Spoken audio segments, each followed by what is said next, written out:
को खान साहब की खूबी कहें या कुछ और, के खान साहब एक ही वक्त में मज़ाहमत और मफामत दोनों कर रहे होते हैं। इसी वजह से उनके अपने और फिर उनके जो फॉलोअर्स हैं वो दोनों कंफ्यूज हो जाते हैं। मिसाल के तौर पर खान साहब एक ही वक्त में अमेरिका के खिलाफ आज़ादी की जंग भी लड़ रहे होते हैं और दूसरी जानिब अमेरिका में लॉबिंग और उनसे मदद की अपील भी कर रहे होते हैं। यही वजह है कि आज़ादी लेने वाले और आज़ादी देने वाले दोनों कंफ्यूज हैं। इसी तरह की एक और कंफ्यूजन और भी है। कुछ दिन पहले तक पंजाब पुलिस खान साहब को पकड़ने के लिए ऑपरेशन कर रही थी, लेकिन आज पंजाब हुकूमत की जानिब से इमरान खान के इल्जामात की तहकीकात के लिए जुडिशल कमीशन बना दिया गया है। आज वज़ीर आला पंजाब ने मीडिया से बात करते हुए कहा कि इमरान खान पुलिस वालों को बुरा भला कह रहे हैं और सिक्योरिटी भी मांग रहे हैं। वो क्या कह रहे थे उसकी एक झलक जरा आपके सामने। जुडिशल कमीशन बना दिया है और वो डेफिनेटली उसको चेक देखें। वो एक पार्टी के हेड हैं, उन्होंने एलिगेशन लगाया है। अगर वो गलत है वो भी इन्वेस्टिगेट होना चाहिए और अगर उसमें कोई 1% भी कहीं ना कहीं कोई ऐसी चीज़ हुई है तो जो जिसने इस तरह का सोचा है उसको जो सख्त से सख्त सजा मिलनी चाहिए।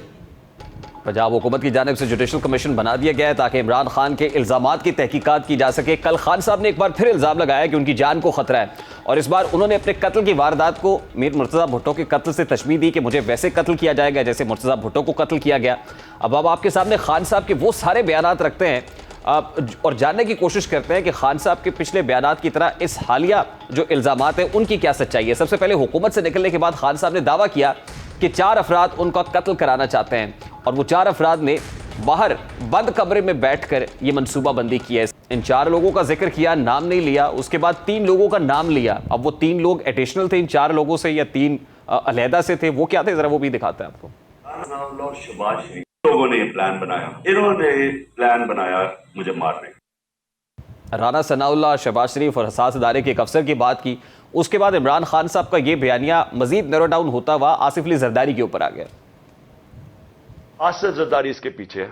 ये पैसा इसने लगाया है एक दहशतगर्द तंजीम को, जो ये मिलके 3 तरफ ये फैसला हुआ है और इन्होंने अगली वारदात करनी है। मैं आज अपनी कौम को बता रहा हूं कि मैं जो नाम मैंने दिए हैं वही नाम वो भी आएंगे और आसिफ जरदारी के अलावा। लेकिन मुझे कुछ हुआ तो सारी कौम को पता होना चाहिए कि कौन लोग थे जिन्होंने ये करवाया। इस कत्ल कहानी के अंदर एक नया मोड़ आता है और सिमट कर फिर नवाज शरीफ तक कन्फाइंड हो जाती है।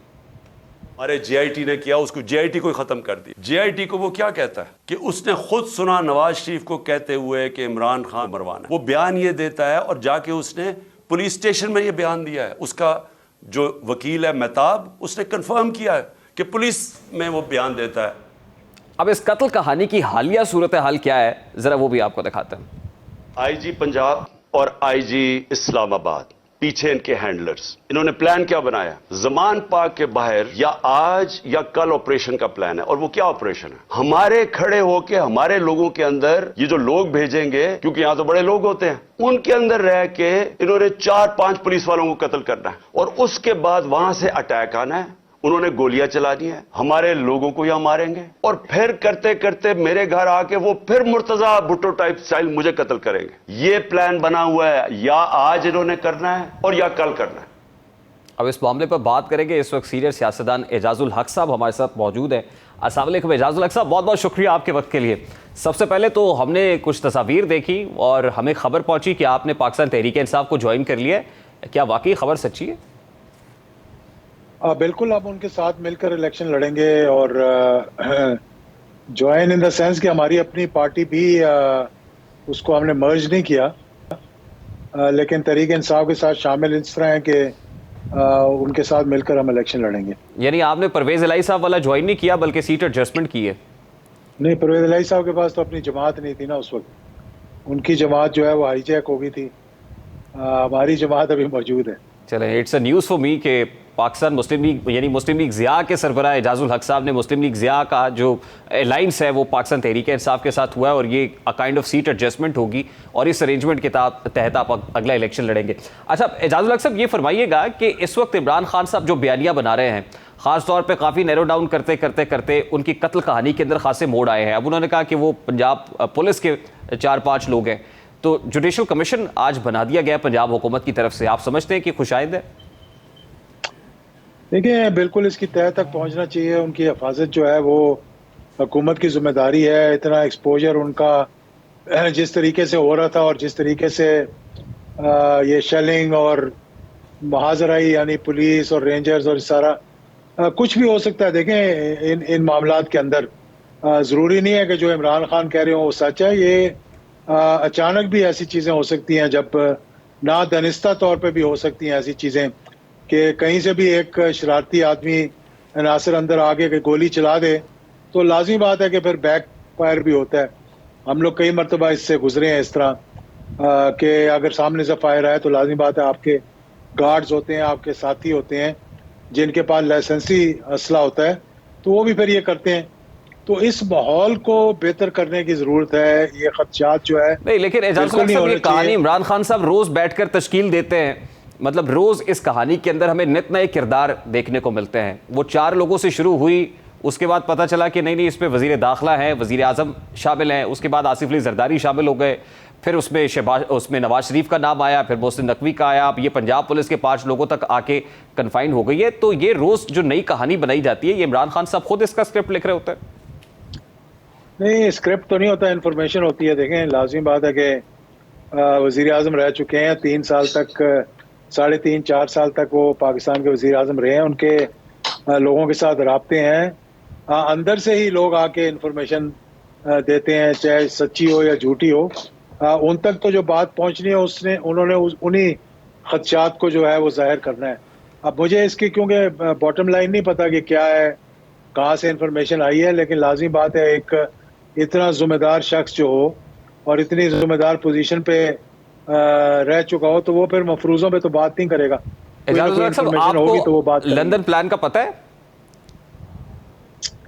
नहीं, मुझे इस बारे में कोई इल्म नहीं है। मैं इसलिए पूछ रहा हूं कि शाह महमूद कुरैशी साहब से पूछे, उनको भी नहीं पता है, असद उमर को भी नहीं पता है, यानी पाकिस्तान तहरीक-ए-इंसाफ के फ्रंट लाइनर्स भी लंदन प्लान से नाबालिग हैं। इमरान खान साहब अपनी तकरीर के अंदर लंदन प्लान का जिक्र करते हैं, तो ये प्लान भी इमरान खान तक महदूद है, वही जानते हैं सर? जी, अगर मुझसे शेयर करेंगे तो मैं ज़रूर आपको बता दूंगा, लेकिन अभी तक मुझे इसके बारे में कोई इल्म नहीं। अब ये जो बयानिया इमरान खान साहब की तरफ से बिल्ड किया गया है और जिस तरह से वो पेशकदमी कर रहे हैं, आपको लगता है कि मामला पॉइंट ऑफ नो रिटर्न पे आया हुआ है या अभी भी वापसी का रास्ता है? नहीं, देखें, पॉइंट ऑफ नो रिटर्न पे बिल्कुल नहीं है। मेरी अभी हालिया उनसे मीटिंग हुई है, उन्होंने कहा कि मैं हर किसी से गुफ्तगू करने के लिए तैयार हूँ। उन्होंने कहा कि हम किसी ऐसी APC में भी जाने के लिए, जो उनके अपने लोगों ने भी कह दिया कि हम APC में भी बैठने के लिए तैयार हैं।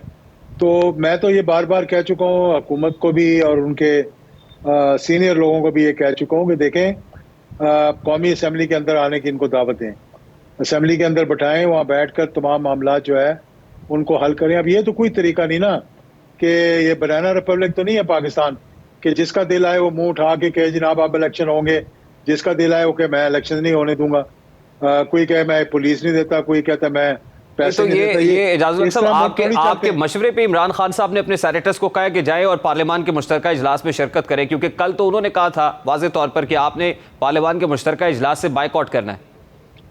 मैं तो कह रहा हूँ कि तमाम असम्बली के अरकान जिनको डीनोटिफाई कर दिया है लाहौर हाई कोर्ट ने, पेशावर हाई कोर्ट ने, उन सबको बुलाकर वहां पर बिठाएं।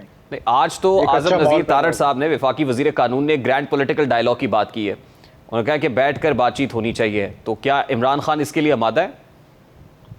इमरान खान टीम जरूर भेजेंगे अपनी बात करने के लिए, चाहे वो ग्रैंड पॉलिटिकल डायलॉग हो या चार्टर ऑफ पाकिस्तान हो, जिस पे भी बैठना हो, इलेक्शंस की बात होनी चाहिए। और जो APC में पाकिस्तान तो वो को टीम भेजने को तैयार नहीं थे, इस ग्रैंड डायलॉग में भेज देंगे। उन्होंने कहा मैं APC में जो बार एसोसिएशंस ने कहा था हम APC बुलाएंगे, उन्होंने कहा था कि हम अपनी टीम को भेजेंगे। नहीं, एक APC हुकूमत भी बुला रही थी ना जी, हुकूमत की पेशावर के अटैक के बाद। फायदा कोई नहीं ना। तो ये ग्रैंड पॉलिटिकल डायलॉग तो बार काउंसिल से नहीं होगा ना इजाजुल हक साहब, ये तो पॉलिटिकल स्टेक होल्डर्स के साथ होगा, इसमें तो हुकूमत के लोग बैठेंगे।